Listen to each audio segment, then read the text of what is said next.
Hello. स्वागत है दोस्तों आपका आपके चैनल द परमा एजू ज्ञान में। उम्मीद करता हूँ सभी लोग सही होंगे और अब सभी की प्रिपरेशन बहुत ही अच्छी तरह से चल रही होगी। दोस्तों अभी हम लोग बीएड सेकेंड ईयर के थर्ड सेमेस्टर के एमसीक्यूज कर रहे हैं, जिसमें कि हम लोगों ने बीडी 304 तक कंप्लीट कर लिया है। अब बीडी 305 की परीक्षा जो कि ऑप्शनल होता है उसकी परीक्षा होने वाली है। तो उसमें हम लोगों ने साइंस पेडागोजी का 305 ए कंप्लीट कर लिया था और हिंदी पेडागोजी। अभी हम लोग साइंस पेडागोजी का जो बी पार्ट है दूसरा, जिसमें कि जंतु विज्ञान और वनस्पति विज्ञान है, जिसको कि हम जूलॉजी और बोटनी बोलते हैं, तो उसके एमसीक्यूज यहाँ पे कंप्लीट करेंगे। तो देखिए यहाँ पे भी 4 यूनिट्स हैं, जैसे आप सभी को पता है। यूनिट 1 है, यूनिट 1 है nature, concept and importance, AIIMS and objectives, methods and approaches of teaching of biology. Unit number 4th, teaching aids, co-curricular activities and learning in biology. Unit 4th है इवेल्युएशन एंड लेसन प्लानिंग। देखिए pedagogy के बारे में मैं पहले ही आपको बता दूं, पेडागोजी किसी भी सब्जेक्ट की अलग नहीं होती है। ठीक है, किसी भी सब्जेक्ट की पेडागोजी अलग नहीं होती है, सभी की पेडागोजी एक जैसी ही होती है, बस वहाँ पे नेम बदल दिए जाते हैं या इस सब्जेक्ट की पेडागोजी होती है। पेडागोजी को आप सबसे पहले समझिए, पेडागोजी होता क्या है। पेडागोजी वह होता है जहाँ पे हम चीज़ों को अच्छी तरह से समझ पाते हैं और उसको एक पॉजिटिव डायरेक्शन में लेके जाते हैं।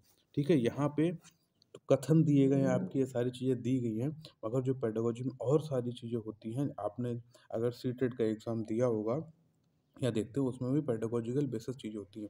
वो क्या होता है, वो सब आपके कॉमन सेंस बेस्ड पे होती हैं। यकीन मानिए, यहाँ पे जितने एमसीक्यूज मैं करा रहा हूँ, इसके अलावा अगर कुछ और भी आते हैं तो आप थोड़ा सा ध्यान और समझ के साथ उन प्रश्न को हल करेंगे तो बिल्कुल कर पाएंगे। ठीक है, पेडागोजी होता क्या है, जहाँ पे आपको बच्चे के साथ कोई भी नेगेटिव व्यवहार नहीं दिखाना है और एज ए टीचर आप सोच समझ के उस क्वेश्चन को करिए, क्योंकि वहाँ पे दिया जा सकता है, इस तरह के प्रश्न आते हैं कि एक टीचर की क्या जिम्मेदारी होनी चाहिए। तो वहाँ पे जो ऑप्शंस होंगे आप अच्छी तरह से उनको समझ के कर पाएंगे। तो पेडागोजी कुछ अलग नहीं होता है किसी भी सब्जेक्ट की, सभी सब्जेक्ट्स की एक जैसी ही होती है, बस वहाँ पे नेम चेंज होते हैं, कुछ नेम यही चेंज हो जाते हैं, जिसमें कि सभी लोग कहते हैं कि इस सब्जेक्ट की पेडागोजी नहीं। पेडागोजी सभी सब्जेक्ट की एक जैसी ही होती है। ठीक है, यहाँ पे कुछ फैक्चुअल क्वेश्चन हैं, उनको हम लोग यहाँ पे कंप्लीट कर लेते हैं।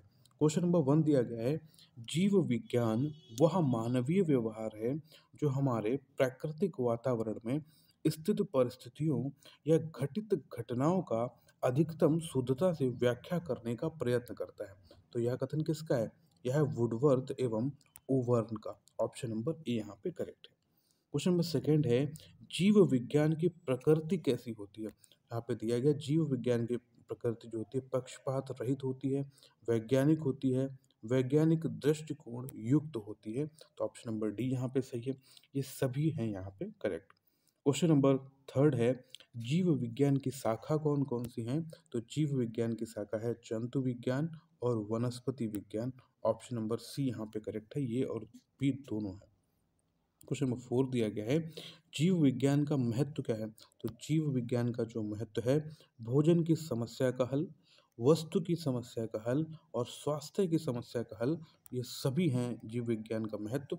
इसलिए ऑप्शन नंबर डी यहाँ पे करेक्ट हो जाता है। क्वेश्चन 5 है, जीव विज्ञान शिक्षण को आवश्यक माना जाता है तो किस तरह से?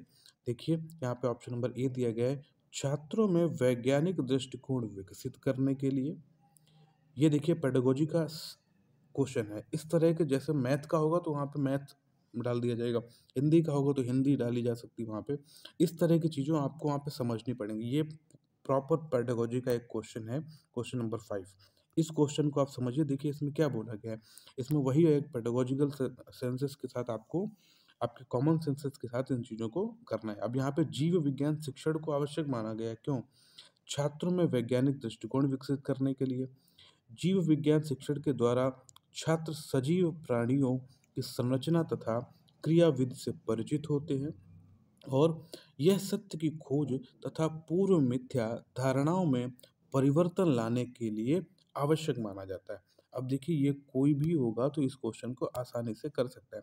अब ये सभी चीज़ें पॉजिटिव डायरेक्शन में जा रही हैं, तो ये सभी क्या हैं? सभी ऑप्शंस ये सही हैं। यहाँ पे अगर मैथ्स का होता तो मैथ्स में पेडागोजी क्या होती है? वहाँ पे मैथ्स के टर्म देके आपको इस तरह के पेडागोजी के क्वेश्चंस पूछे जाते हैं। ठीक है? इंग्लिश में भी ऐसे ही पूछे जाते हैं। क्वेश्चन नंबर 6 दिया गया है, जीव विज्ञान का क्षेत्र क्या है? तो जीव विज्ञान का जो क्षेत्र है, शरीर क्रिया विज्ञान, परिस्थितिकी विज्ञान, सी है सूक्ष्म जैविकी और ऑप्शन नंबर डी आ जाता है ये सभी। तो ये सभी जो है जीव विज्ञान के क्षेत्र। क्वेश्चन नंबर 7 दिया गया है, जीव विज्ञान की किस शाखा में शरीर में होने वाली क्रियाओं का अध्ययन किया जाता है? तो वह जो शाखा है शरीर क्रिया विज्ञान, option number A. Question number 8 है, जीव विज्ञान की किस शाखा में जीवों व उनके वातावरण के पारस्परिक संबंधों का अध्ययन किया जाता है? वह है आपका ऑप्शन नंबर बी, पारिस्थितिकी विज्ञान। क्वेश्चन नंबर 9 आ जाता है, जीव विज्ञान की किस शाखा में सूक्ष्म जीवों का अध्ययन किया जाता है? वह है ऑप्शन नंबर सी, सूक्ष्म जैविकी। क्वेश्चन नंबर 10, सूक्ष्म विज्ञान की किस शाखा में शरीर की रचना तथा उसके विभिन्न अंगों के पारस्परिक संबंधों का अध्ययन किया जाता है? तो वह है आपका ऑप्शन नंबर डी, शरीर रचना विज्ञान। क्वेश्चन नंबर 11 है, जीव विज्ञान सह संबंधित है? तो जीव विज्ञान सह संबंधित है, ऑप्शन नंबर है ए, भौतिक विज्ञान तथा रसायन विज्ञान से, भाषा से और सामाजिक अध्ययन से। ठीक है, तो ऑप्शन नंबर डी यहाँ पे क्या है? बिल्कुल करेक्ट है। क्वेश्चन नंबर 12 है, बायोलॉजी शब्द किस भाषा के बायोस प्लस लोगोस से मिलकर बना है? तो वह बना है ऑप्शन नंबर है अ, ग्रीक भाषा से। क्वेश्चन नंबर 13 है, बायोलॉजी शब्द का अर्थ क्या है? तो बायोलॉजी शब्द का अर्थ होता है जीवन का अध्ययन, option number C. Question number 14 है, जीव विज्ञान को पाठ्यक्रम में स्थान दिया गया है? तो कैसे दिया गया है? एक अलग विज्ञान के रूप में दिया गया है। किसमें दिया गया है? एक अलग विज्ञान के रूप में दिया गया है। क्वेश्चन नंबर 15 है, पाठ्यक्रम निर्माण का सिद्धांत है? तो पाठ्यक्रम निर्माण का सिद्धांत क्या है? ये देखिए पेडागोजिकल क्वेश्चंस क्या है? संरक्षण का सिद्धांत, व्यापकता का सिद्धांत, सामुदायिकता का सिद्धांत, ये सभी हैं एक पाठ्यक्रम का सिद्धांत। और ऐसे क्वेश्चंस आपके सभी पेपर्स में हो सकते हैं, चाहे वो कोई भी सब्जेक्ट हो। सर हिंदी की पेडागोजी जिसको भी बोलते हैं, मैथ्स में भी ऐसे आ जाते हैं, मैथ में पेडागोजी, तो इंग्लिश में भी ऐसे क्वेश्चन आ सकते हैं। अब ये क्वेश्चन आप याद रखिए, हर जगह इस तरह के क्वेश्चन पूछे जा सकते हैं। क्वेश्चन नंबर 16 है, जीव विज्ञान शिक्षण का विशिष्ट उद्देश्य क्या है? तो उसका जो विशिष्ट उद्देश्य है व्यावहारिक उद्देश्य, और ऑप्शन बी है अनुशासनात्मक उद्देश्य। ठीक है, और ऑप्शन सी क्या है? सांस्कृतिक उद्देश्य। तो ऑप्शन नंबर डी जो है यहाँ पे आपका करेक्ट हो जाता है। क्वेश्चन नंबर 17, निम्न प्राथमिक स्तर पर जीव विज्ञान शिक्षण का उद्देश्य है? तो जीव विज्ञान के शिक्षण का उद्देश्य क्या है? ऑप्शन नंबर है ए, विज्ञान के क्षेत्र में भारतीय महिलाओं की देन की ओर ध्यान आकर्षित करना, ऑप्शन बी, ठोस परिस्थितियों के विश्लेषण के आधार पर भविष्यवाणी करना, और ऑप्शन सी है समस्या समाधान के लिए साधारण प्रयोग विधि तैयार करना। तो ऑप्शन नंबर जो डी है आपका यहाँ पे सही हो जाता है। क्वेश्चन नंबर 18 है, जीव विज्ञान शिक्षण की माध्यमिक एवं उच्चतर माध्यमिक स्तर पर किस शिक्षा आयोग ने संतुष्टि करी थी? तो वह करी है कोठारी आयोग ने, option number C. Question number 19, जीव विज्ञान की प्रकृति में समाहित है? तो वह समाहित है, ऑप्शन नंबर ए, जीव से संबंध, ऑप्शन बी, कारण प्रभाव संबंध, ऑप्शन सी, जीव विज्ञान एम्पिरिकल विज्ञान। तो ये सभी हैं यहाँ पे मित्रों, ऑप्शन नंबर डी आपका सही हो जाता है। क्वेश्चन नंबर 20 दिया गया है, जीव विज्ञान शिक्षण के उद्देश्य क्या है? तो देखिए उसके उद्देश्य क्या है?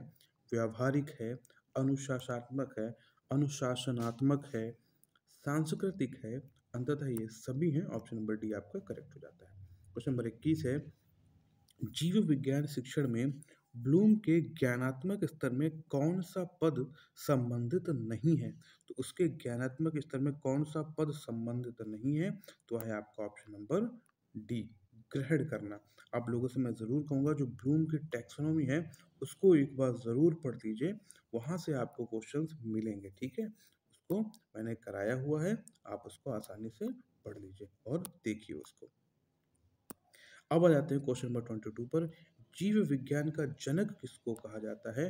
तो जीव विज्ञान का जनक ऑप्शन नंबर सी यहाँ पे सही है, अरस्तु। क्वेश्चन नंबर 23, कौन सा जीव विज्ञान की शाखा नहीं है? तो आप आसानी से इसको बता सकते हैं, जीव विज्ञान की शाखा कौन सा नहीं है? तो भू विज्ञान, ऑप्शन नंबर बी। जंतु विज्ञान, वनस्पति विज्ञान, कृषि विज्ञान, ये सब इसमें आ रहा है। क्वेश्चन नंबर 24 है, व्यवहार में परिवर्तन सर्वाधिक स्पष्टता से दिखाई देता है, तो कब दिखाई देता है? शैक्षिक उद्देश्य में, option number A. Question number 25 है, जीव विज्ञान पाठ्यक्रम समग्र रूप से संबंधित होना चाहिए, तो किससे संबंधित होना चाहिए? उद्देश्यों से संबंधित होना चाहिए, ऑप्शन नंबर सी यहाँ पे करेक्ट है। क्वेश्चन नंबर 26, विच्छेदन की योग्यता आती है क्या? विच्छेदन की योग्यता कहाँ से आती है? तो ऑप्शन नंबर दिया गया है ए, ज्ञानात्मक पक्ष से। कहाँ से आती है? ज्ञानात्मक पक्ष से आती है। क्वेश्चन नंबर 27 है, पाठ योजना के किस चरण में शिक्षण की सफलता का पता लगता है? वह जो लगता है मूल्यांकन, ठीक है? मूल्यांकन से पता लगता है शिक्षण की सफलता का। क्वेश्चन नंबर 28 है, यदि एक परीक्षण का उद्देश्य का मापन करना है जिसके लिए उसका निर्माण किया गया है, तो उसमें निहित है, उसमें क्या निहित है? उसमें है ऑप्शन नंबर ए, वैधता। क्वेश्चन नंबर 29, यदि एक परीक्षण के पदों की व्याख्या परीक्षार्थी एवं परीक्षक समान रूप से करते हैं, तो उसमें निहित क्या होता है? तो उसमें निहित होता है विश्वसनीयता, option number A. Question number है 30, अनुवांशिक लक्षणों का वाहक कौन है? तो वह क्या होता है? डीएनए। और डीएनए की फुल फॉर्म क्या होती है? ये आप लोग कोई तो कमेंट करके बताइए भाई, कभी भी आप लोग कुछ कमेंट ही नहीं करते अगर मैं कुछ बोलता हूँ। क्वेश्चन नंबर 31, विषयों में सह संबंध का एक प्रकार है, तो क्या प्रकार है? शीर्षक, शीर्षस्थ, अनुप्रस्थीय, जीवन से समावय, ऑप्शन नंबर डी यहाँ पे करेक्ट है। क्वेश्चन नंबर 32, व्यक्तिगत पहचान संबंधी जानकारी प्राप्त की जा सकती है, तो कैसे प्राप्त की जा सकती है? Blood type, genetic engineering, fingerprints के द्वारा, तो ऑप्शन नंबर डी जो है आपका यहाँ पे सही है। क्वेश्चन नंबर 33, इनमें से कौन सा जैव विज्ञान के अध्ययन से संबंधित विषय है? तो वह है आपका ऑप्शन नंबर डी। कैसे? मॉलिक्यूलर बायोलॉजी, जैव भौतिक, विकासात्मक जीव विज्ञान, तो ये सभी यहाँ पे सही है। क्वेश्चन नंबर 34, राष्ट्रीय शिक्षा नीति किस वर्ष लागू की गई थी? तो ऑप्शन नंबर दिया गया है बी, सन 1986। अभी देखिए इसमें हर तरह के क्वेश्चंस आपको मिल रहे हैं, ठीक है? इसमें पेडागोजी तो है ही है, उसके अलावा बाकी भी और सारे क्वेश्चंस हैं, तो आप पेडागोजी को समझिए। क्वेश्चन नंबर 35, करके सीखने की विधि किस पर आधारित है? तो वह आधारित है प्रेरणा पर। क्वेश्चन नंबर 36, टिश्यू कल्चर का प्रयोग किस क्षेत्र में किया जाता है? तो वह किया जाता है फलों के क्षेत्र में, व्यावसायिक उत्पादन में, सब्जियों के क्षेत्र में, ऑप्शन नंबर डी यहाँ पे करेक्ट है। क्वेश्चन 37, पौधों में उत्सर्जी पदार्थ कहलाते हैं, तो वह क्या कहलाते? इनमें से कोई नहीं है, मतलब रोजिन, गोंद और टेनिन, इनमें से कोई भी उत्सर्जी पदार्थ नहीं होते हैं। क्वेश्चन नंबर 38, कौशलात्मक उद्देश्य से क्या तात्पर्य है? और जो तात्पर्य है विभिन्न परीक्षणों का कौशल, मैनिपुलेटिव यानी हस्त लाघव कौशल, और रेखाकृति एवं निर्माण संबंधी कौशल, तो ऑप्शन नंबर डी जो है यहाँ पे करेक्ट है। क्वेश्चन नंबर 39 है, science teaching in secondary schools, यह किसकी किताब है? यह जो किताब है कॉलेटे और थर्बर, ऑप्शन नंबर बी जो है आपका 80 जो है आपका करेक्ट है, इन दोनों की यह किताब है। क्वेश्चन नंबर 40 है, ज्ञानात्मक पक्ष का वर्गीकरण ब्लूम ने किस वर्ष किया था? और जो किया था उन्होंने वर्ष 1956 में किया था। क्वेश्चन नंबर 41 है, अनुक्रिया में क्या जरूरी होता है? तो अनुक्रिया में जो जरूरी होता है वह होता है अनुक्रिया में संतोष, अनुक्रिया में सहमति और अनुक्रिया की इच्छा, तो ऑप्शन नंबर डी यहाँ पे करेक्ट है। क्वेश्चन नंबर 42 है, क्रियात्मक क्षेत्र के कितने प्रकार हैं? तो क्रियात्मक क्षेत्र के जो है भाई साहब सी 6 प्रकार है। क्वेश्चन नंबर 43 है RCEM उपागम में किसकी टेक्नोलॉजी को प्रस्तुत किया गया था? तो इसमें जो प्रस्तुत किया गया था ब्लूम की टेक्नोलॉजी को टेक्सोनॉमी को प्रस्तुत किया गया था। ब्लूम की टेक्सोनॉमी आपने पढ़ा होगा, इसमें कि इस तरह से कुछ फिगर बना होता है और जिसमें ये ऐसे वहाँ पे रहता है, एक में नॉलेज होता है, ठीक है, रिमेंबर होता है, इस तरह की चीज़ें वहाँ पे रहती हैं। तो ब्लूम की टेक्सोनॉमी आपको पढ़ना चाहिए। क्वेश्चन नंबर 44 आ जाता है, विज्ञान शिक्षण में कौन सा उपचारात्मक शिक्षण नहीं है? तो विज्ञान के शिक्षण में जो नहीं है उपचारात्मक, अतिरिक्त कक्षाएं, option number B. Question number 45, RCEM उपागम के कौन से सोपान है? तो उसके जो सोपान है, प्रोसेस भी है, आउटपुट भी है और इनपुट भी है, तो ये सभी उसके सोपान है। क्वेश्चन नंबर 46 है, जीव विज्ञान शिक्षण किन व्यवहारों के पक्ष में कार्य करता है? तो वह जो कार्य हैं, देखिए, क्रियात्मक के पक्ष में भी, ज्ञानात्मक, भावात्मक और इन सभी पक्षों के उसमें कार्य करता है। RLOC का पूर्ण नाम क्या है? तो RLOC का पूरा नाम है real learning outcome, option number B. Question number 48 है, शिक्षण के उद्देश्यों को कैसे उपागम किया जाता है? तो वह उपागम किया जाता है अनुक्रिया के द्वारा, व्यावहारिक रूप द्वारा, अधिगम द्वारा। तो ये सभी यहाँ पे करेक्ट है। क्वेश्चन नंबर 49, क्रियाशीलता प्राप्त की जाती है? तो क्रियाशीलता जो प्राप्त की जाती है वह अनुक्रिया के द्वारा प्राप्त की जाती है। क्वेश्चन नंबर 50, रॉबर्ट मिलर ने किसका विकास किया था? इनमें से रॉबर्ट मिलर ने इसमें से उपागम का विकास किया था। किसका विकास किया था? उपागम का विकास किया था। क्वेश्चन नंबर 51, शिक्षण विज्ञान को कितने प्रकारों में बांटा गया है? तो शिक्षण विज्ञान को जो है 2 प्रकारों में बांटा गया है, ऑप्शन नंबर ए यहाँ पे आपका करेक्ट है। अब क्वेश्चन 52 करते हैं, जैव विज्ञान शिक्षण से संबंधित विद्यार्थी ज्ञान का क्या आशय समझते हैं? तो ज्ञान का जो आशय है वह है प्रत्यय विज्ञान द्वारा, प्रत्यय स्मरण द्वारा, तथ्यों के अंकन द्वारा, ऑप्शन नंबर डी यहाँ पे करेक्ट है। क्वेश्चन नंबर 53, NCERT उपागम को किसने प्रस्तुत किया था? तो वह प्रस्तुत किया था GP सूरी और प्रोफेसर HR श्रीवास्तव, इन दोनों ने प्रस्तुत किया था, इसलिए आपका ऑप्शन नंबर सी यहाँ पे करेक्ट हो जाएगा। क्वेश्चन 54 है, ज्ञानात्मक पक्ष में कौन सी मूल्यांकन विधि समाहित है? तो वह जो उसमें समाहित है मौखिक एवं लिखित, कितनी कौन सी है? मौखिक एवं लिखित।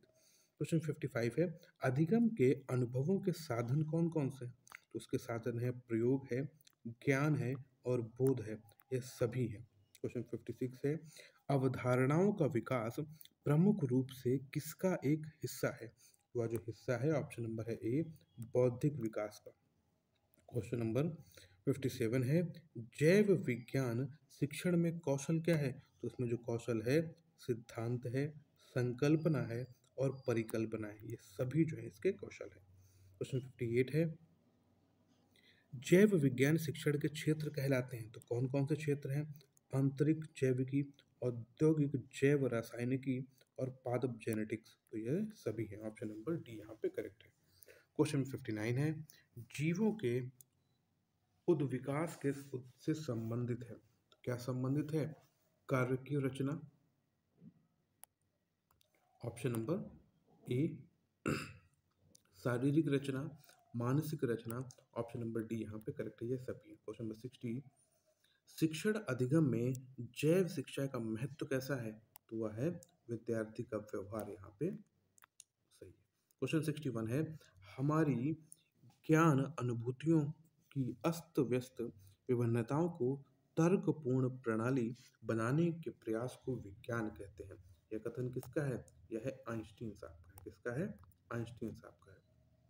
क्वेश्चन नंबर 62 है, विज्ञान अंतः संबंधित संप्रत्ययों एवं संप्रत्यात्मक योजनाओं की श्रृंखला है जो प्रेक्षण और परिणाम स्वरूप विकसित हुई है। तो यह कथन किसका है? यह है कानांट का। किसका है? कानांट का। देखिए, अब एक बात आप लोग समझिए इस चीज़ को, यहाँ पे 62 क्वेश्चंस मैंने यूनिट नंबर 1 के कराए हैं, ऐसे ही आगे यूनिट 2 के कराऊंगा, यूनिट 3 और यूनिट 4 के। तो इस तरह से आपके पास यहाँ पे अभी इस वीडियो में जो नियर अबाउट मैं 300 के आसपास एमसीक्यूज आपके कंप्लीट करा दूंगा। बाकी मैं पीडीएफ को जो टेलीग्राम चैनल में अपलोड कर दूंगा, आप लोग उसको भी वहाँ से देख लीजिए, ठीक है। अब आप लोग इस चीज़ को समझ सकते हैं, बहुत सारे क्वेश्चंस होंगे तो आप लोग भी परेशान होंगे। यहाँ पे जो है एक सिलेक्टेड क्वेश्चंस है, उनको कर लीजिए। 300 क्वेश्चंस को आप बार बार इन वीडियोस को जब देखेंगे तो आप खुद समझ पाएंगे यहाँ से। बाकी एक और ज़्यादा क्वेश्चंस के लिए आपको टेलीग्राम चैनल से जो पीडीएफ होगी, पीडीएफ में आप उनको भी देख सकते हैं। तो आप ये चीज़ समझिए, यहाँ से जितने क्वेश्चन हैं इतने तो आप पढ़ ही रहे हैं, उसके अलावा एक्स्ट्रा क्वेश्चन जो होंगे वो आप पीडीएफ से भी पढ़ेंगे, ठीक है। तो एक बात मैं यही कहूँगा, इस चीज़ को आप थोड़ा सा समझदारी के साथ करिए, ठीक है। बहुत ज़्यादा पढ़ने का भी कुछ मतलब नहीं होता है, हम जितना पढ़ें वो हमें याद होना चाहिए। तो यहाँ पे आप सपोज करिए, इन्हीं जो आपने अभी 62 क्वेश्चंस पढ़े हैं, इनको दोबारा से आप जब पढ़ेंगे तो आपको ये याद हो जाएंगे। तो ऐसे ही छोटे छोटे चंक्स में इनको पढ़िए और ये सब आपको याद हो जाएंगे। और ज़्यादा क्वेश्चन पढ़ने तो आप पीडीएफ से इसके अलावा भी आप पढ़ सकते हैं, ठीक है। यूनिट नंबर सेकंड जो है, विधियां एवं जीव विज्ञान शिक्षण के उपागम है। देखिए, आपको पेडागोजी के क्वेश्चंस इन सभी से मिलेंगे, तो आप इतने क्वेश्चंस एटलीस्ट पहले कर लीजिए। क्वेश्चन नंबर 1 है, कौन सी विधि जो है बाल केंद्रित नहीं है? तो जो विधि है वो बाल केंद्रित नहीं है, वह है ह्यूरिस्टिक विधि, option number C. Question number second है, जीव विज्ञान शिक्षण में सीखने के अनुभवों के विकास की विधि कौन सी है? तो एक है विपरीत विधि और एक है पहचान विधि। ये दोनों विधि हैं, इसलिए ऑप्शन नंबर सी यहाँ पे करेक्ट है। क्वेश्चन नंबर 3 है, जीव विज्ञान शिक्षण की कौन सी विधि सर्वाधिक मितव्ययी है? तो वह है प्रदर्शन विधि, option number A. Question number 4, John Dewey किससे संबंधित हैं? तो जॉन डीवी जो है योजना विधि से संबंधित है। क्वेश्चन नंबर 5, ह्यूरिस्टिक विधि के प्रतिपादक कौन है? तो ह्यूरिस्टिक विधि के प्रतिपादक जो हैं वह है ऑप्शन नंबर डी, वुडवर्थ साहब है। क्वेश्चन 6, इनमें कौन सी विधि विज्ञान शिक्षण की विधि नहीं है? तो जो विधि नहीं है वह है ऑप्शन नंबर बी, मूल्यांकन विधि। क्वेश्चन नंबर 7, वस्तुनिष्ठ प्रश्नों में कितनी विधियां शामिल हैं? वह उसमें शामिल है ऑप्शन नंबर है ए, 3 विधियां। क्वेश्चन नंबर 8, इनमें से कौन सी शिक्षण विधि नहीं है? तो वह जो विधि नहीं है वह है टोली विधि, ठीक है। निगमन विधि, प्रयोगशाला विधि, आगमन विधि, ये सभी शिक्षण विधि हैं। क्वेश्चन नंबर 9 है, सूक्ष्म शिक्षण का विकास किस विश्वविद्यालय में हुआ था? वह जो हुआ था स्टैनफोर्ड विश्वविद्यालय में, option number B. Question number 10 है, परियोजना विधि किस पर आधारित होती है? तो परियोजना विधि जो आधारित होती है अभ्यास के आधार पर, प्रभाव के आधार पर, तैयारी के आधार पर, इन सभी के आधार पर विधि आधारित होती है। क्वेश्चन नंबर 11 है, टोली शिक्षण के पद कौन कौन से हैं? तो टोली शिक्षण का पद होता है मूल्यांकन, नियोजन, option number C. Question number 12 है, अच्छे पुस्तकालय संगठन के इनमें से कौन से तत्व हैं? तो इनमें से जो तत्व हैं वह है ऑप्शन नंबर बी, पुस्तकालय कक्ष एवं साज सज्जा। क्वेश्चन नंबर 13 है, मुख्य रूप से सूक्ष्म शिक्षण में पृष्ठपोषण के मुख्य स्रोत कौन से हैं? तो देखिए, वीडियो टेप, साथी, ऑडियो टेप, ये सभी हैं, ऑप्शन नंबर डी यहाँ पे करेक्ट है। क्वेश्चन नंबर 14 है, सूक्ष्म पाठ योजना में शिक्षण का एक खंड लगभग कितने मिनट में तैयार किया जाता है? क्या होता है 5 से 10 मिनट का, option number D. Question number 15 है, एक अच्छी परख की विशेषता होती है। तो एक अच्छी परख की विशेषता क्या होती है?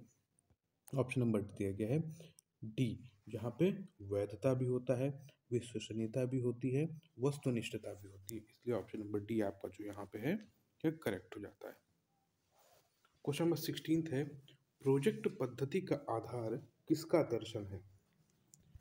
प्रोजेक्ट पद्धति का आधार किसका दर्शन है? तो यहाँ पे दिया गया है डीवी का, option number B. Question number 17 है, सूक्ष्म शिक्षण में सूक्ष्मपदीय शिक्षण परिस्थितियां हैं जिनका आयोजन पुराने कौशलों में सुधार एवं नवीन कौशलों के विकास के लिए किया जाता है। यह परिभाषा किसने दी है? यह परिभाषा जो है मैकनाइट ने दी थी, option number A. Question number 18 है, मनुष्य के हृदय में कोष्ठ पाए जाते हैं। तो कितने पाए जाते हैं? 4 चैम्बर बोलते हैं। कितने चैम्बर होते हैं? 4 चैम्बर। क्वेश्चन नंबर 19, योजना बर्बादी को रोकती है, क्योंकि यह शिक्षक को योजनाबद्ध एवं क्रमबद्ध कर देती है। तो यह परिभाषा किसकी है? यह है option number C, professor B D Bhatia की। क्वेश्चन नंबर 19 का ऑप्शन नंबर सी यहाँ पे करेक्ट है। क्वेश्चन नंबर 20 है, सामान्यतः प्रतिभाशाली बालक की बुद्धि लब्धि कितनी होनी चाहिए? तो वह होनी चाहिए, ऑप्शन नंबर ए दिया गया है 140।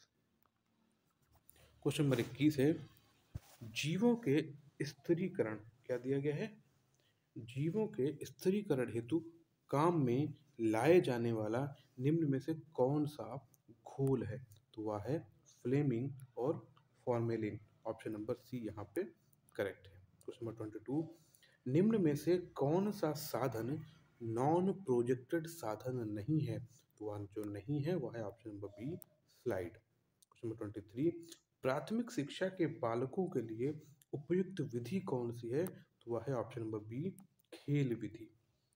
क्वेश्चन 24, इनमें से कौन सी शिक्षण विधि प्रजातांत्रिक नहीं है? वह जो नहीं है व्याख्यान विधि नहीं है, option number B. Question number 25, शिक्षण की किस विधि को ह्यूरिस्टिक विधि के नाम से भी जाना जाता है? तो वह है ऑप्शन नंबर बी, खोज विधि। क्या बोलते हैं उसको? खोज विधि। पहले आप इतने ही क्वेश्चन अगर आप कर लेंगे तो यकीन मानिए आप बहुत क्वेश्चन आप पढ़ के जा चुके होंगे।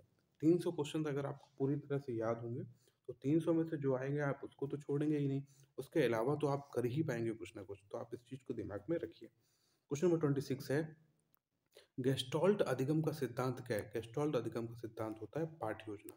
Option number B. क्वेश्चन 27 है, कक्षा 8 के विद्यार्थी को प्रायोगिक कार्य कैसे समझाएंगे? तो उसको समझाएंगे प्रयोगशाला में प्रयोग करके दिखाएंगे, learning by doing. Option number B. Question number 28, यदि कोई विद्यार्थी जिज्ञासु है तो वह क्या करेगा? वह क्या करेगा? अधिगम उपयोगी समझेगा, अधिगम एक साहसिक कार्य बन जाएगा, वह अधिगम का आनंद प्राप्त करेगा। तो ऑप्शन नंबर डी यहाँ पे करेक्ट है। क्वेश्चन 29 है, किसी विद्यार्थी का मनोबल कैसे बढ़ाया जा सकता है? तो उपलब्धि परीक्षण के द्वारा बढ़ाया जा सकता है। ऑप्शन नंबर ए यहाँ पे करेक्ट है।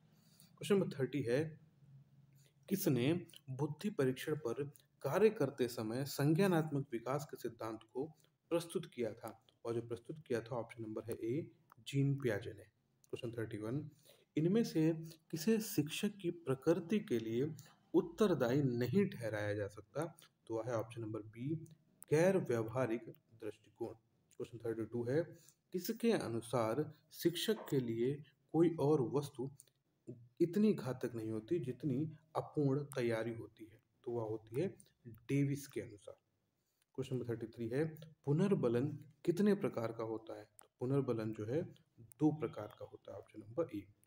क्वेश्चन नंबर 34 है, इनमें से कौन सा कारक शिक्षण सहायक साधनों को सीधे प्रभावित करता है?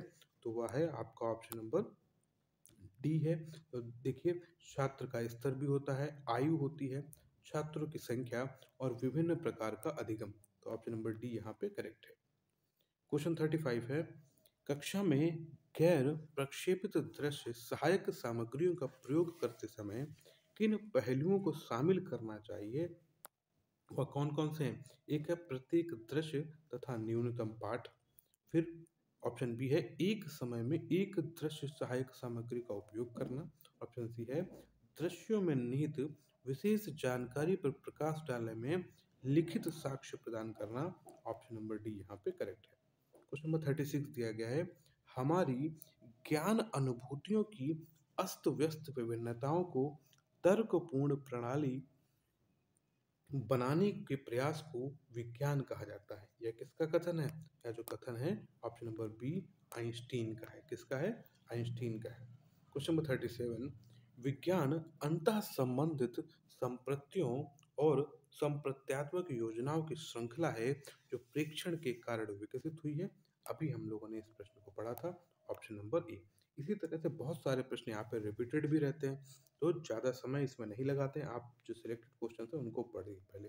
क्वेश्चन 38 है, विज्ञान प्राकृतिक विषय को व्यवस्थित करना और धारणाओं के बीच संबंधों का तार्किक अध्ययन है जिनमें ये विषय व्यक्त होते हैं।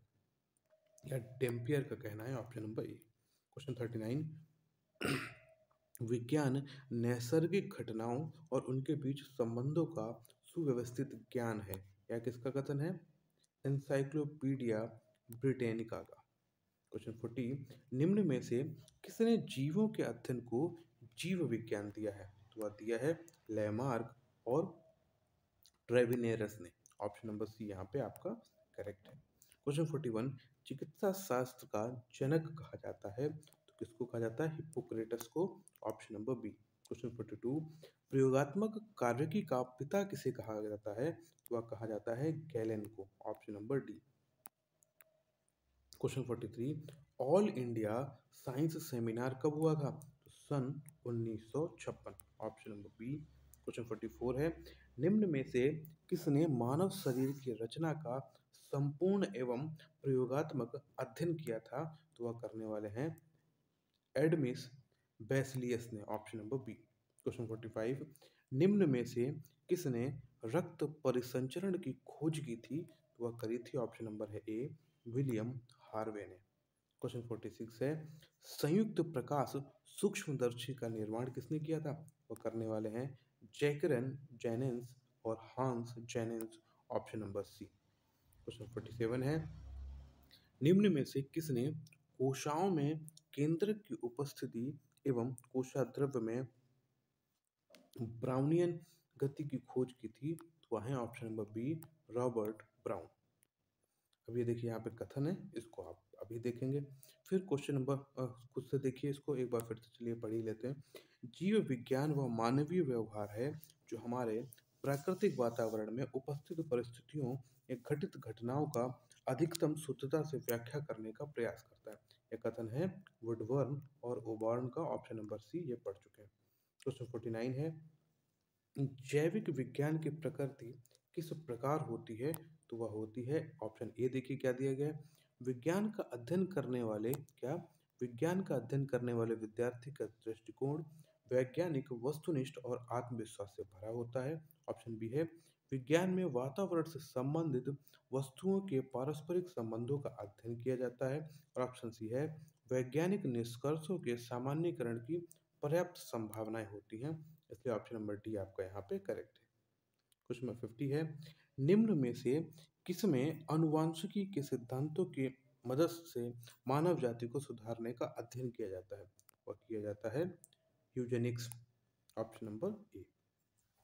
क्वेश्चन 51 है, किसमें मेडिकल इंजीनियरिंग द्वारा मानव जाति को सुधारने का अध्ययन किया जाता है? और देखिए ऑप्शन नंबर ये है यूफेनिक्स में। किसको? यूफेनिक्स। ये दोनों ऑप्शंस आप अच्छी तरह से पढ़िए। फिर क्वेश्चन नंबर देखिए यहाँ पे कथन आ गए हैं 52, 53, फिर 54 है, जैविक विज्ञान शिक्षण की संपूर्ण प्रक्रिया किस पर आधारित है? वो आधारित है मनोविज्ञान पर। Option number B. फिर से एक कथन, इसको देखना पड़ेगा फिर से आप लोगों को पीडीएफ में ही। क्वेश्चन 56 है, मानव के और अधिक सुसभ्य और समृद्ध होने का एकमात्र कारण विज्ञान में होने वाली क्या है? नवीनतम खोज है। Option number A. क्वेश्चन 57 दिया गया है, जैविक विज्ञान के स्वास्थ्य क्षेत्र में उत्पन्न होने वाली भूमिका के बारे में बताइए। तो वो कौन कौन सी है? उपयुक्त सभी हैं। अब सभी को देखते हैं। ऑप्शन ए है, जैविक विज्ञान के माध्यम से रोग की पहचान और रोग दूर करने में मदद मिलती है। ऑप्शन बी है, संक्रामक बीमारियों से बचने के लिए विकसित विभिन्न टीके मानव जैविक विज्ञान की ही देन है। ऑप्शन सी, जैविक विज्ञान की मदद से पशु चिकित्सा और पशुपालन के क्षेत्र में जानकारी मिलती है। तो ये सभी यहाँ पे सही है। ऑप्शन नंबर डी है। क्वेश्चन नंबर 58 है, जैविक विज्ञान शिक्षण की कितनी विधियां हैं? तो 2 विधियां हैं। ऑप्शन नंबर ए। और क्वेश्चन नंबर 59 है, जैविक विज्ञान शिक्षण की कौन सी विधियां हैं? तो देखिए यहाँ पे एक तो शैक्षिक शिक्षक केंद्रित विधियां हैं और है बाल केंद्रित विधियां हैं। तो देखिए ये देखिए दोनों हैं, ए और बी। ठीक है, 59 यहाँ पे हम लोगों ने कंप्लीट कर लिया है। यूनिट नंबर 3 है शिक्षण सामग्री, सहगामी क्रियाएं और जीव विज्ञान में अधिगम। ठीक है, क्वेश्चन नंबर 1 क्या दिया गया, निम्न में से कौन सा साधन नॉन प्रोजेक्टेड साधन है? तो नॉन प्रोजेक्टेड साधन जो है इनमें से है स्लाइड है। Option number B. Question number 2 है, भौतिक विज्ञान के अध्यापक को अपने शिक्षण को अधिक स्पष्ट, स्थायी एवं प्रभावपूर्ण बनाने के लिए किसका प्रयोग करना चाहिए? अब देखिए, पढ़ तो हम लोग वैसे कौन सा रहे हैं? जीव विज्ञान। ऑप्शन नंबर यहाँ पे इसका क्या दिया गया है? इन सभी का। क्या है? वास्तविक वस्तु का, चित्र का, मॉडल और स्लाइड का, इन सभी का। ऑप्शन नंबर डी यहाँ पे करेक्ट है। क्वेश्चन नंबर थर्ड है, निम्न में से कौन सा असुचरित साधारण उपकरण का उदाहरण नहीं है? तो वह है गुरुत्व केंद्र। Option number C. Question number four है, आरंभ में शिक्षक अपने शिक्षण को रोचक एवं प्रभावपूर्ण बनाने के लिए किस पर निर्भर रहता है? तो वह निर्भर रहता है चॉक और टॉक पर। ऑप्शन नंबर ए। कथन है, बहुत बड़ा है ये कथन। देखिए, आपको यह एक बार अपनी तरफ से समझना होगा। कथन जब हम खुद से पढ़ते हैं तभी समझ आएंगे। क्वेश्चन नंबर सिक्स है, शिक्षण अधिगम सामग्री के प्रकार कौन कौन से हैं? तो देखिए, एक है श्रव्य सामग्री, फिर है दृश्य सामग्री, और श्रव्य दृश्य दोनों सामग्रियां हैं, इसलिए ऑप्शन नंबर डी यहाँ पे करेक्ट है। यह है सभी। क्वेश्चन नंबर सेवन है, स्लाइड का प्रयोग करके चित्रों को उसमें दिखाया जाता है जादू की लालटेन में। Option number C. Question number eight है, शिक्षण अधिगम सामग्री की विशेषताएं हैं, तो कौन कौन सी विशेषताएं हैं? ये सभी हैं। शुद्धता का होना, सार्थकता का गुण होना, मितव्ययी होना। तो ऑप्शन नंबर डी यहाँ पे करेक्ट है। क्वेश्चन नाइन है, ओवरहेड प्रोजेक्टर के कैबिनेट के अंदर 35 डिग्री सेल्सियस से अधिक ताप होने पर बल्ब को स्वतः कौन बंद कर देता है? तो वह बंद कर देता है thermostat. Option number A. Question number 10। Question number 11 पे आते हैं। कथन है, क्वेश्चन नंबर 11 है, ओवरहेड प्रोजेक्टर में कैबिनेट के हेलोजन लैंप से उत्पन्न ऊर्जा को बाहर फेंकने के लिए किसका प्रयोग किया जाता है? तो प्रयोग किया जाता है एक पंखे का। अब आप खुद समझ रहे हो ये क्वेश्चन कहाँ से आ रहे हैं। क्वेश्चन नंबर 12 अब आया हुआ है, जीव विज्ञान पाठ्य सहगामी क्रियाओं में कौन सा एक नहीं है? तो वह जो नहीं है, जीव विज्ञान club. Option number A. Question number 13, जीव विज्ञान शिक्षण में कौन सा नॉन प्रोजेक्टेड साधन है? वह है bulletin board. Option number B. Question number 14 है, फिर से कथन। क्वेश्चन नंबर 15, विज्ञान क्लब में शिक्षा का क्या होता है? करके सीखना, मतलब learning by doing. Question number 16, इनमें से कौन से विज्ञान क्लब के उद्देश्य हैं? तो वह उद्देश्य है ऑप्शन नंबर बी, वैज्ञानिक रोचक कार्य। ऑप्शन नंबर बी यहाँ पे करेक्ट है। क्वेश्चन नंबर 17, निम्न में से कौन सहायक सामग्री का प्रकार है? ऑप्शन नंबर ए, दृश्य। क्वेश्चन नंबर 18, निम्न में से कौन दृश्य श्रव्य सामग्री है? तो प्रोजेक्टर। क्वेश्चन नंबर 19, श्रव्य उपकरण इनमें से कौन सा है? देखिए, radio, gramophone, tape recorder. Option number D. Question number 20, मानचित्र कैसा उदाहरण है? यहाँ पे श्रव्य दृश्य उपकरण।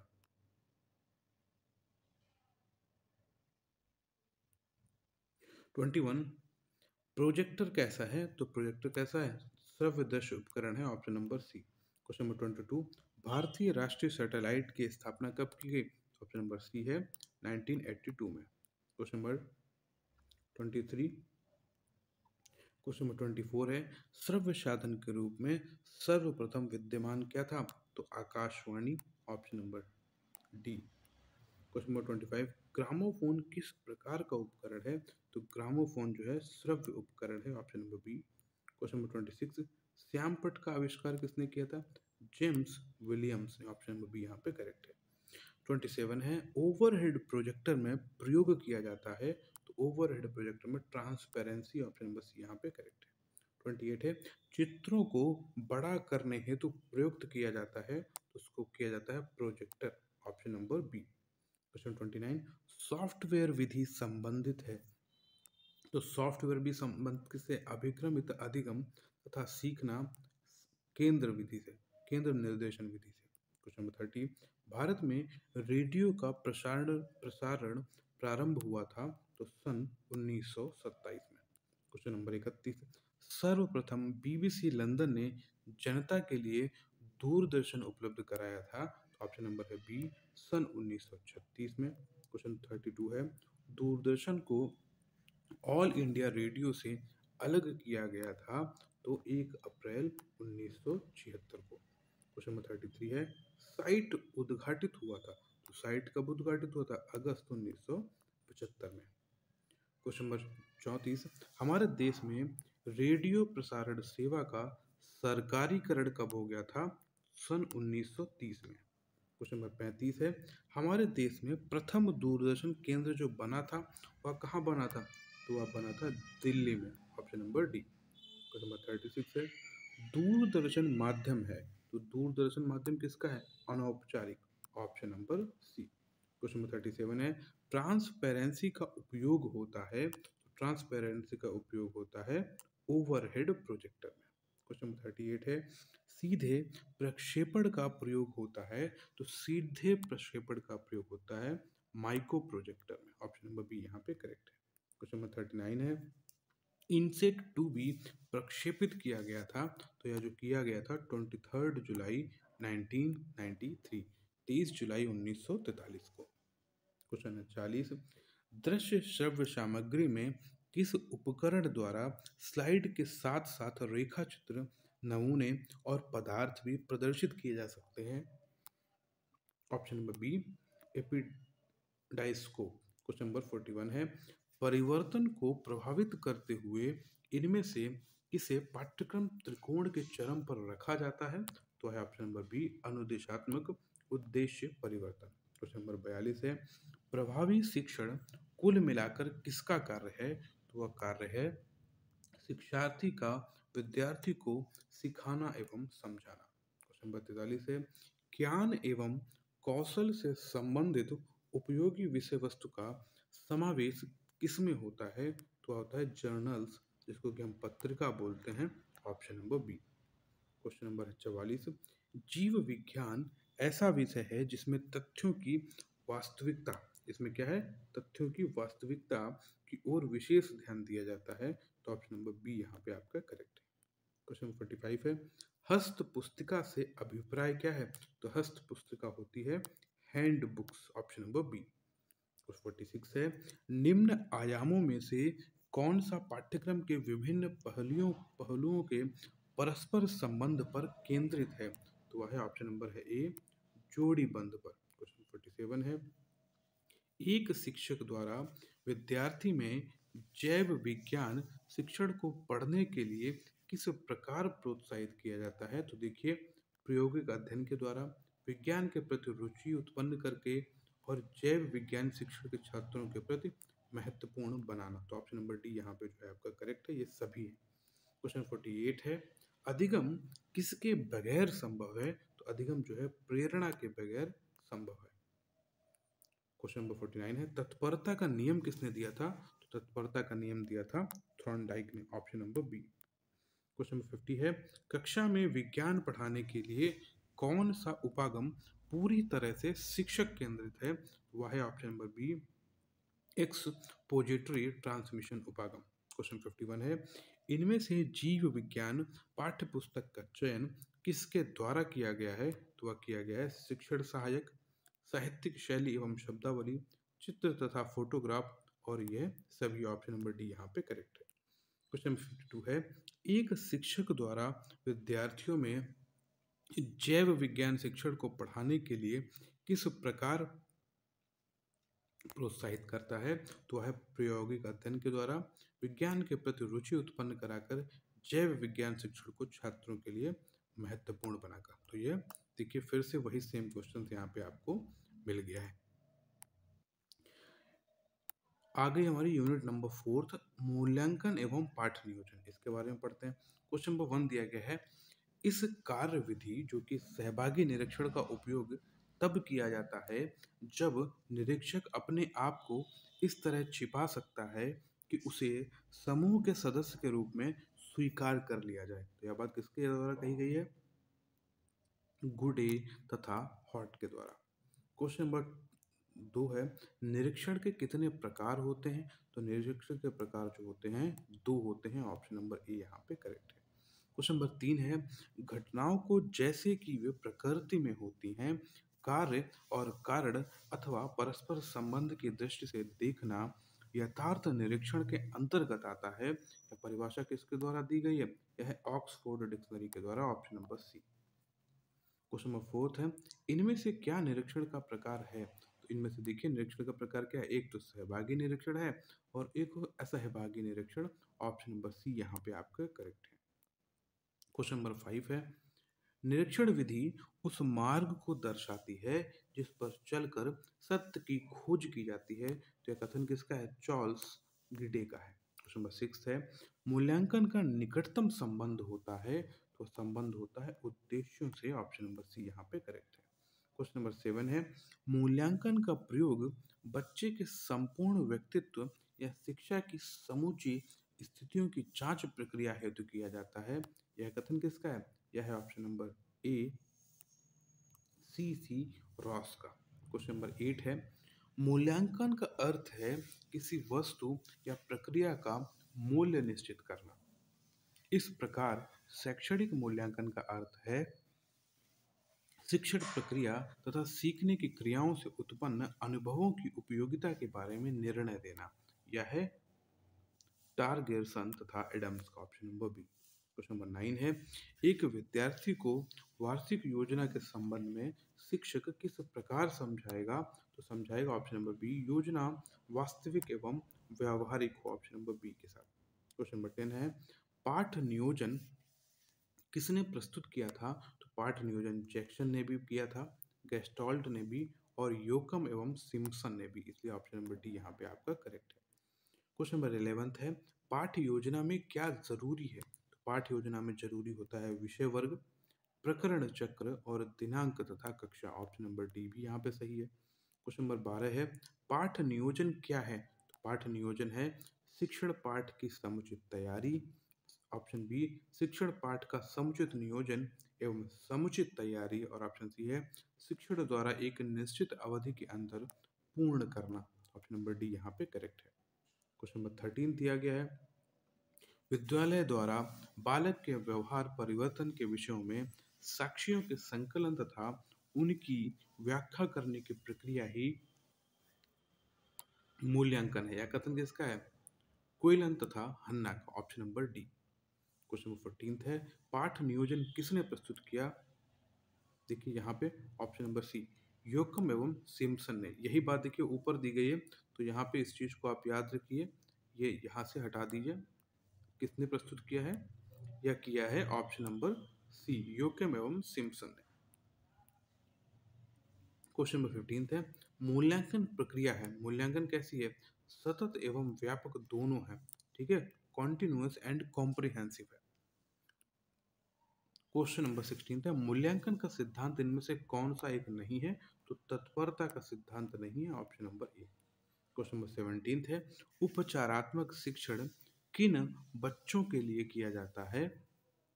तो वह किया जाता है ऑप्शन नंबर ए, विद्यार्थियों द्वारा कक्षा में पूर्ण विषय का ज्ञान न होने के कारण। क्वेश्चन नंबर 18 है, विशिष्ट व्यावहारिक परिणामों का मापन तथा मूल्यांकन कितने प्रकार का होता है? तो 3 प्रकार का होता है। ऑप्शन नंबर बी यहाँ पे करेक्ट है। क्वेश्चन नंबर 19 है, इकाई योजना का प्रयोग किस वर्ष हुआ था?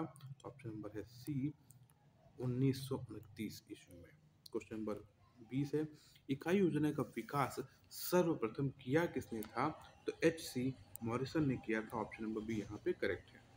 क्वेश्चन 21 है, पाठ योजना के दौरान शिक्षक को ध्यान देना चाहिए, तो शिक्षक को किस पर ध्यान देना चाहिए? विषय का पूर्ण ज्ञान हो, शिक्षक की संपूर्ण पाठ योजना तैयार हो, विद्यार्थियों की कक्षा में पूर्ण उपस्थिति हो। तो ऑप्शन नंबर डी यहाँ पे आपका करेक्ट है। क्वेश्चन नंबर 22, इकाई योजना का निर्माण किसके द्वारा किया गया था? तो वह किया गया था, ऑप्शन नंबर है ए, शिक्षक के द्वारा। क्वेश्चन नंबर 23 है, इनमें से कौन सा इकाई योजना का नवाचारी स्रोत है? तो इनमें से कौन सा है? तो इनमें से है ऑप्शन नंबर है ए, इंटरनेट। क्वेश्चन नंबर 24, पाठ योजना विद्यार्थियों द्वारा किस प्रकार प्रस्तुत की जाती है? तो वह है ऑप्शन नंबर बी, इसमें छात्रों को स्वयं का अनुभव प्राप्त हो। क्वेश्चन नंबर 25, वार्षिक योजना का तात्पर्य क्या है? तो वार्षिक योजना का तात्पर्य है ऑप्शन नंबर बी, अध्यापक द्वारा पूरे वर्ष का शैक्षणिक कार्यों का लेखा जोखा। क्वेश्चन नंबर 26, पाठ्य योजना के किस चरण में शिक्षण की सफलता का पता लगता है? तो है ऑप्शन नंबर डी, मूल्यांकन। क्वेश्चन नंबर 27 है, पाठ्य योजना सहायक नहीं होती है। तो पाठ्य योजना कैसे सहायक नहीं होती है? शिक्षण को प्रभावी बनाने में, शिक्षण को प्रभावशाली बनाने में, शिक्षण विधियों के प्रभावी प्रयोग में, शिक्षणेतर क्रियाओं को प्रभावी बनाने में। क्वेश्चन नंबर 28 है, मूल्यांकन संबंधी ब्लूम का चिंतन क्या है? तो उद्देश्य केंद्रित है, option number D. Question number 29, शिक्षण द्वारा पाठ पढ़ाने के लिए तैयारी की गई योजना कहलाती है? तो वह कहलाती है ऑप्शन नंबर ए, पाठ्य योजना। क्वेश्चन नंबर 30, पाठ्य योजना का विचार किसने प्रस्तुत किया था? तो किया था जॉन हर्बर्ट ने, option number B. Question number 31 है, प्रभावी पाठ्य योजना के लिए प्रथम और महत्वपूर्ण आवश्यकता क्या है? तो प्रथम और महत्वपूर्ण आवश्यकता जो है इनमें से कोई नहीं है, ऑप्शन नंबर डी। 32 है, इकाई योजना तैयार की जाती है। तो इकाई योजना जो है दैनिक पाठ द्वारा तैयार करी जाती है, ऑप्शन नंबर बी यहाँ पे सही है। फिर से देखिए परिभाषा आ गई, आपको देखना पड़ेगा। क्वेश्चन नंबर 34, इनमें से मूल्यांकन की विशेषता क्या है?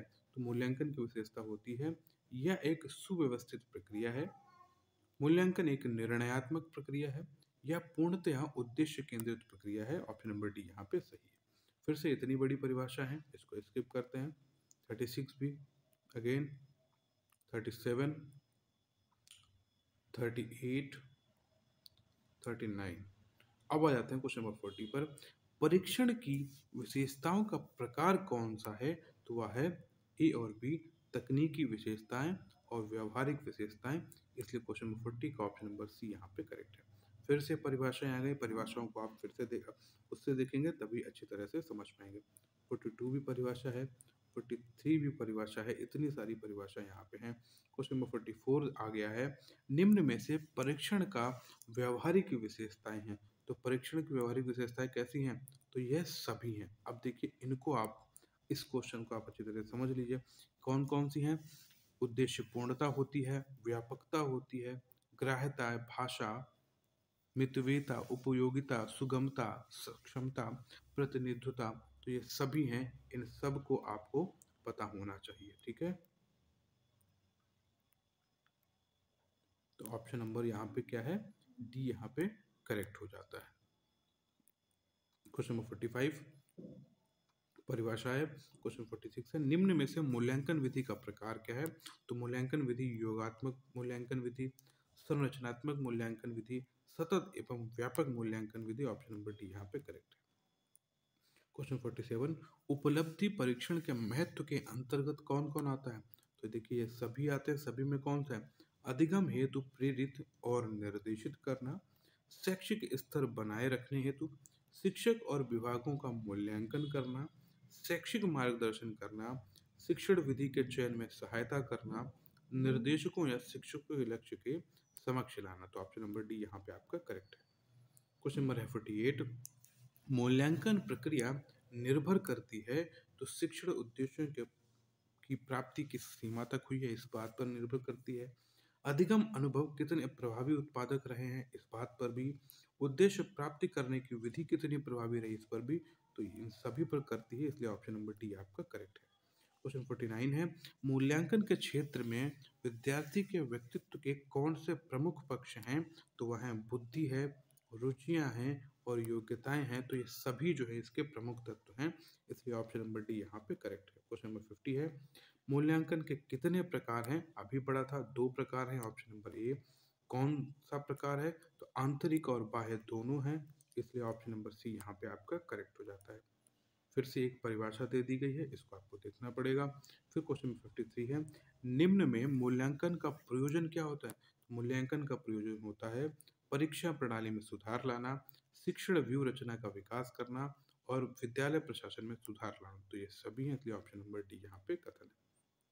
54, सामान्य उपलब्धि परीक्षण वह है जो एक ही प्राप्तांक के द्वारा उपलब्धि के किसी दिए हुए क्षेत्र में सापेक्षिक ज्ञान का बोध करता है। यह परिभाषा किसने दी है? ऑप्शन नंबर डी यहाँ पे करेक्ट है। लिंग्विस्टिक तथा मन्य, क्वेश्चन 55 है, क्रियात्मक अनुसंधान पद का प्रयोग सर्वप्रथम किया किसने था? तो कर्ट लेविन ने किया था। अब क्वेश्चन 56 है, मूल्यांकन विधियों का निर्धारण करते समय अध्यापक द्वारा ध्यान देने वाली बातें, तो ये सभी हैं, सभी को पढ़ते हैं। जो लक्ष्य निर्धारित है, क्या वे विधि उसे पूर्ण करती हैं? ऑप्शन 2 है, यदि दो व्यक्तियों के द्वारा समान विधि प्रयोग की गई है तो क्या निष्कर्ष एक समान होगा? ऑप्शन 3, विधि सरल रूप में प्रयोग होनी चाहिए। और ऑप्शन डी है, विधि शैक्षणिक उद्देश्य के किस तथ्य का मूल्यांकन करती है? तो ऑप्शन नंबर डी यहाँ पे सही है। क्वेश्चन 57 है, निम्न में निबंधात्मक परीक्षा का दोष क्या होता है? देखिए, इन परीक्षाओं में रटने पर बल दिया जाता है, इन परीक्षाओं में वैधता की कमी होती है, इसमें विश्वसनीयता की कमी होती है, इसलिए ऑप्शन नंबर डी यहाँ पे आपका करेक्ट है। क्वेश्चन नंबर 58 है, वस्तुनिष्ठ परीक्षाओं का क्या दोष होता है? ये परीक्षाएं तथ्यात्मक योजनाओं पर बल देती है, ये परीक्षाएं छात्रों की मौलिकता का प्रोत्साहन नहीं करती, इसमें धोखा देने की संभावनाएं बढ़ती हैं, इसलिए ऑप्शन नंबर डी यहाँ पे इसका भी सही है। क्वेश्चन नंबर 59 है, लिखित कार्य का क्या महत्व होता है? तो मानसिक शक्तियों का विकास, कार्य करने की प्रेरणा, कार्य करने की गति में बुद्धि, तो ऑप्शन नंबर डी यहाँ पे करेक्ट है। क्वेश्चन नंबर 60, वस्तुनिष्ठ परीक्षा का गुण क्या होता है? तो उसका गुण होता है, ये प्रणाली छात्रों के लिए रोचक होती है, इसका मूल्यांकन शुद्ध होता है, ये परीक्षा उद्देश्य पूर्ति में सहायक होती है, इसलिए ऑप्शन नंबर डी भी यहाँ पे आपका करेक्ट है। क्वेश्चन 61 है, वस्तुनिष्ठ परीक्षा का प्रकार क्या होता है? तो सरल, प्रत्यय स्मरण और प्रत्यय विज्ञान प्रकार, तो ऑप्शन नंबर सी यहाँ पे आपका करेक्ट है। क्वेश्चन 62 है, कथन है। 63 पढ़ते हैं, मूल्यांकन विधि के प्रकार कितने होते हैं? तो 3 है, ऑप्शन नंबर बी। परीक्षण की विशेषता का प्रकार क्या होता है? तो परीक्षण की विशेषता का प्रकार होता है तकनीकी विशेषताएं, व्यावहारिक विशेषताएं, इसलिए ऑप्शन नंबर सी यहाँ पे करेक्ट है। क्वेश्चन 65 है, निम्न में योगात्मक मूल्यांकन का दोष क्या है? तो देखिए, ये सभी हैं, तो इनको पढ़ते हैं। इसमें सूचनाओं का क्षेत्र अत्यंत विस्तृत है, सूचनाओं को इकट्ठा करने में धन अधिक व्यय होता है, ये आकलन प्राथमिक स्तर पर कम प्रभावी है, इसलिए ऑप्शन नंबर डी सही है। 66 है, प्रयोगात्मक परीक्षण में सुधार का सुझाव क्या है? तो ये सभी हैं, को देखते हैं। प्रयोगात्मक परीक्षाएं वास्तविकता पर आधारित हों, परिणामों के अलावा संपूर्ण क्रिया को महत्व देना, परीक्षार्थी एवं परीक्षक के मध्य मधुर संबंध हो, तो इसलिए ऑप्शन नंबर डी यहाँ पे आपका करेक्ट हो जाता है। हम लोगों ने इतने क्वेश्चंस किए हैं, इनको आप बार बार देखिए और यहाँ से आपको जो बेसिक क्वेश्चन हैं वो आपको समझ आ जाएंगे। और ज़्यादा क्वेश्चन देने के लिए आपको पीडीएफ देखनी पड़ेगी, वो टेलीग्राम चैनल में आपको मिल जाएगी। Thank you so much, all the best for your exams. अपनी सेहत का ख्याल रखिए, अच्छी तरह से पढ़ाई करिए। Thank you so much.